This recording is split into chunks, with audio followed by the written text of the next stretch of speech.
तुम्हारे घर और तुम्हारे घर परिवार की सभी खुशियाँ ये मेरी देन है। तुम्हारे घर में हर एक सदस्य खुश रहे, ये मैं सुनिश्चित करता हूँ। तुम्हारे परिवार के एक एक सदस्य को मैं संभाल रहा हूँ। फिर क्या फर्क पड़ता है कि वो मुझे मानते हैं या नहीं मानते। तुम जो बोलते हो कि बाबा मेरे परिवार का ध्यान रखना, और जब तुमने मुझसे कह दिया तो फिर मैं किसी और की नहीं सुनता, मैं सिर्फ तुम्हारी सुनता हूँ। और जब मैं तुम्हारे परिवार का मुखिया हूँ, तुम्हारे परिवार का बड़ा हूँ, तो फिर तुम और सब चीज़ों पर क्यों ध्यान देते हो? तुम और सब चीज़ों के बारे में क्यों सोचते हो? और मैं तुमसे एक बात कहता हूँ, तुम जल्द ही वो सब कुछ हासिल करोगे जो तुम चाहते हो। तुम्हें मैं किसी भी वस्तु की कमी नहीं होने दूंगा।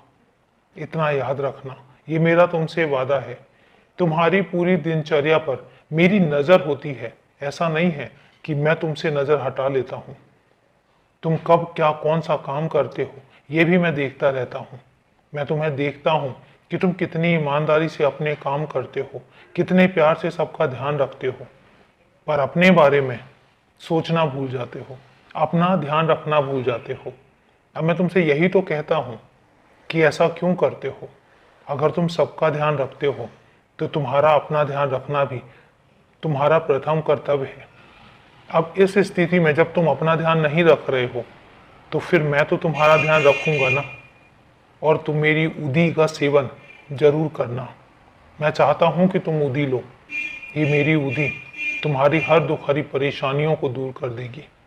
ये मेरा तुमसे वादा है। खुश रहा करो। तुम्हारा ये उदास चेहरा मुझसे देखा नहीं जाता। मैं जानता हूं कि तुम आज परेशान हो, पर तुम्हारी परेशानी मैं जल्दी ही दूर करूंगा।